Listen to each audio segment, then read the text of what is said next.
Hello, welcome to the video. Today I'm going to be sharing my birth story from my first birth. I am about 28 weeks along with my second baby, and I know we'll be sharing the birth story with the second one, and so I thought it would only be appropriate to go ahead and share my first birth story as well. So I'm just gonna jump right into it. I've got my notes right here on my phone.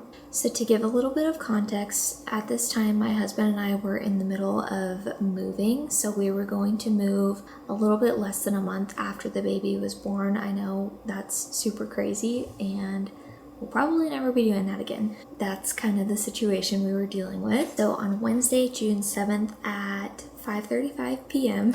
I have it written down the exact time. I was in the kitchen making a peanut butter and honey sandwich. We were waiting on some people to come pick up some bar stools that we were selling, and my husband came into the kitchen to ask me a question. And as he walks into the kitchen, I felt something weird down there, and I said, I think something just happened. He's like, what? Like, are you okay? And I pulled down my shorts in the kitchen, like kind of gross, but whatever, and noticed that I lost my mucus plug. As soon as I literally pulled down my shorts in my kitchen, my husband's mom FaceTimes him. I like quickly pull up my shorts and I'm like, don't look, because I thought it was gross. He insists and he's like, just let me see. It's not a big deal. I'm your husband. Let me see. He looks and he goes, oh my God, what is that? And I am like a deer in the headlights and I go, I think it's my mucus plug. He asks me, what does that mean? Then he says, does this mean we need to go in? And I was like, no, this is like a really early sign of labor. So then he answers the call, the FaceTime call from my mother-in-law.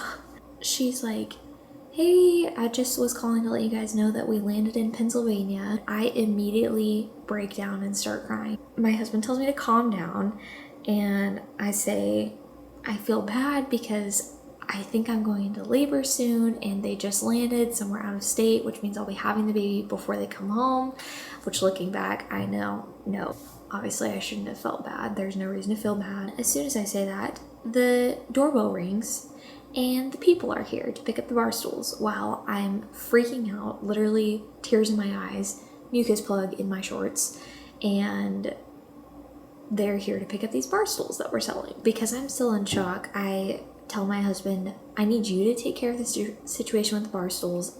I gotta go somewhere else. I quickly run to one of our spare rooms that's just like empty at this point because we're moving. My pants are still down and I'm just like in shock. After they leave, we kind of regroup and look at each other and we're like, okay, we're just gonna wait and see what else happens. The next morning on June 8th, my mom came over and brought me some coffee while my husband was at work to help me pack our house. So we kind of like took it slow that morning and just packed a couple of things, and we go to lunch after. And as we're leaving lunch, I start to feel super uncomfortable basically. I wasn't having contractions or anything, just felt really weird. I don't really know how else to explain it. So then when my mom drops me off at the house, she briefly mentioned that it felt kind of hot in there. And I was like, yeah, it does, but you know, it's summer, like whatever. When my husband gets home, an hour later, we realize the AC is out for the second time already that summer. We called maintenance and they say they can't be there until early the next day. We decided to go to my in-laws' house since they were already out of town anyways to stay the night. We got there a little bit later, had dinner, everything was normal. We go to bed and I start having contractions every like 7 or so minutes for about 4 hours starting at 11 p.m. And I have a photo of my stomach having dropped at that point. You can literally see the baby's literally just at the bottom of my stomach. I was like flat almost up here, and then he's just like chilling at the bottom. But then the contractions stopped, as they do sometimes, around like 3 a.m. and I was able to sleep from about like 3 to 8. So the next day we go home mid-morning. Our AC is fixed, so we just kind of hung out all day. I was having random contractions throughout the day, but nothing consistent. My husband decided to stay home that day, which was a Friday. He typically would have been working, but because I was having contractions the night before and our AC had went out, he was just like, maybe I should just be home with you today, just in case anything happens and we can kind of prepare for the baby essentially. So that night around 6 p.m., The contractions started again around every 7 or so minutes, lasting for about a minute. Baby's super low, so there's a lot of pressure on my bladder, and I literally had to pee like constantly.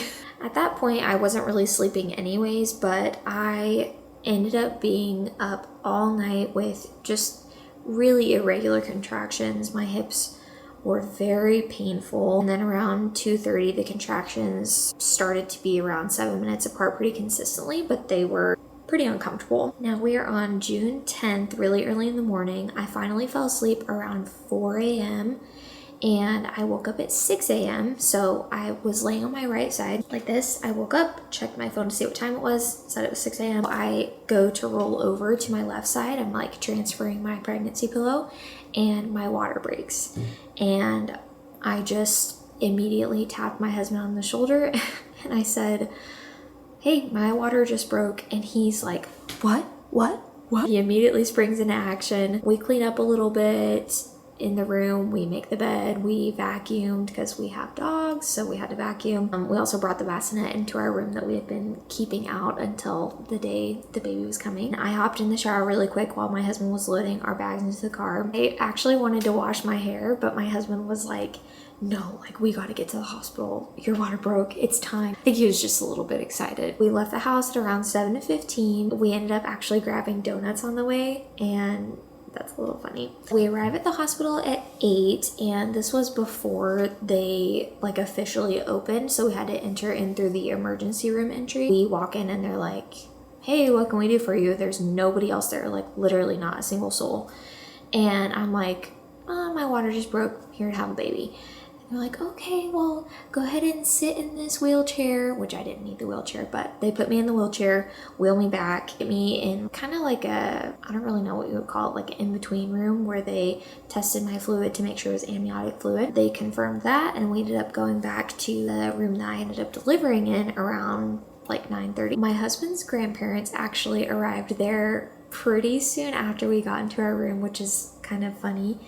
And I'm starting to labor a little bit on the labor ball. By 10 a.m. it is time for me to get checked for the first time, and I was only dilated to a 1, but I was 70% effaced, which is, you know, pretty decent. It says that things are at least starting to move. Contractions are 5 minutes apart at that point. My mom and sister were on their way when my contractions were starting to get pretty uncomfortable, so I requested the epidural around 11 a.m. and then I also consented to get Pitocin, and then that's also around the time that they got there.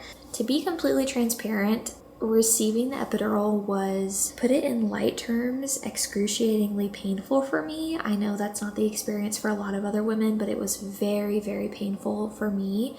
I was literally holding on to my husband, shaking, crying, and cursing. After that, I ended up falling asleep for about 2 hours. I get checked again, and I'm at a 2. So, you know, things are moving very slowly, hoping that the Pitocin kicks in at that point and can kind of help me move along. Then at 4 p.m. they check me again, and I'm at a 4.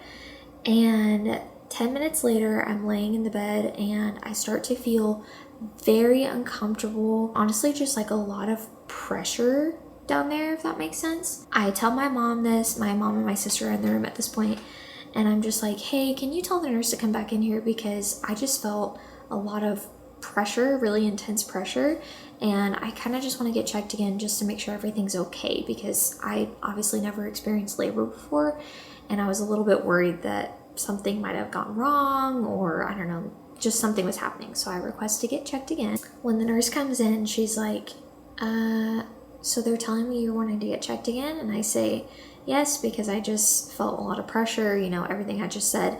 And she's like, "Well, it's really unlikely that anything changed. I don't think that you need to be checked." And I was like, "Okay, well, go ahead and check me anyways, please, because I'm concerned about this."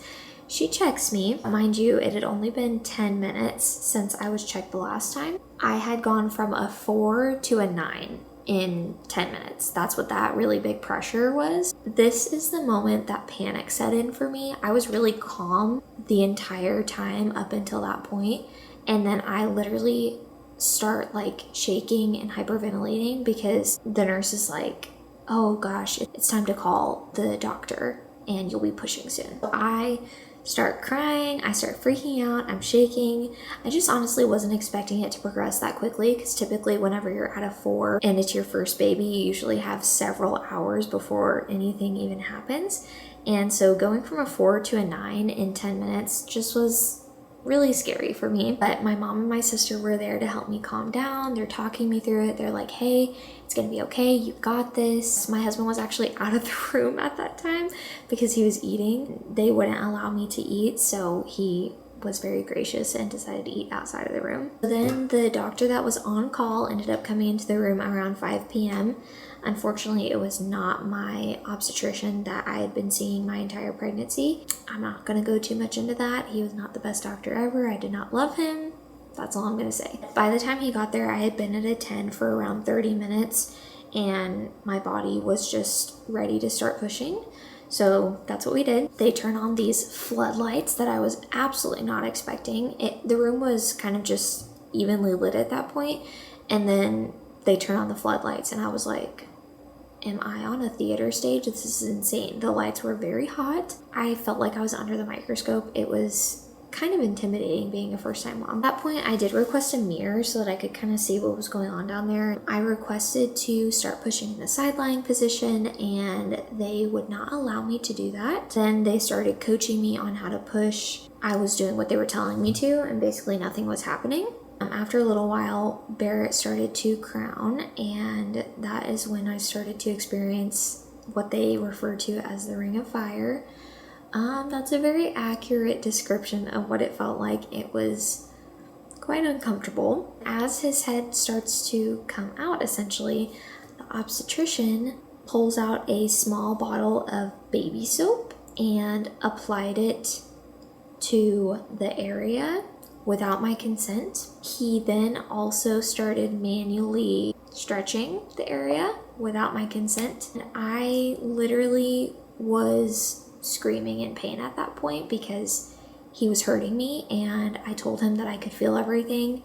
I don't think I mentioned it, but by the time the obstetrician entered into the room, my epidural had worn off, and I was communicating that to them, and they were telling me that there was no way that was possible. It obviously is, because I could feel everything that was going on.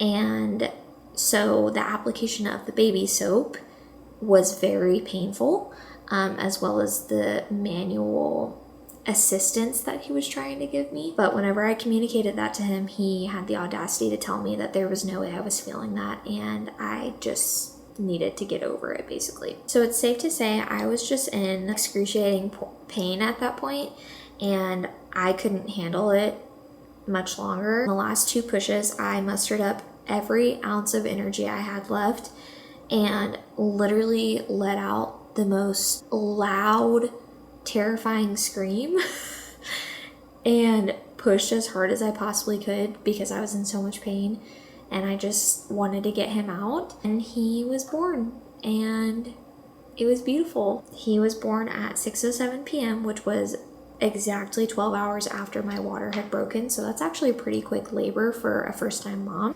The doctors then manually delivered my placenta. They did not wait for it to naturally come out or allow me to push it out, so that was quite painful because I could feel that. They pulled it out of me instead of allowing it to naturally detach, which I definitely think is part of the reason why I bled so much after giving birth, but that's another story. I did have a 2nd-degree tear, so they stitched me up. I also felt every bit of that. Even though I communicated to them that I was feeling everything, they said that there was no way that I was feeling it, and did not give me any more pain medication at that point. Or I believe there's something that they apply to numb the area if you do tear after birth and you don't have the epidural.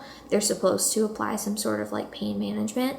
They did not do that because they didn't believe that I could feel everything.